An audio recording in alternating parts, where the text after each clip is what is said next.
Yum, this wine is good, but it tastes like, what is that? Does that ever happen to you? Well, it happens to me all the time. Why is it so hard to describe wine? I interviewed an expert and I learned the most fascinating thing.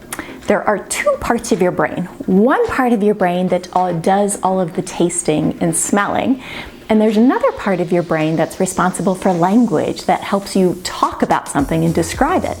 And these two parts of your brain are far apart, and that's why it's so hard. But the cool thing is we can improve them by creating new roads between those two parts of our brain.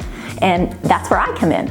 I offer free online wine tastings that you can join from the comfort of your home and be able to learn how to describe wine easily. I'll get you speaking about wine with confidence, and it's free to join. I'm a wine expert with 20 years experience in leading wine tastings, and the best part is that we will learn together while tasting wine. So sign up below, join one of my wine tastings, and I'll see you soon. Cheers!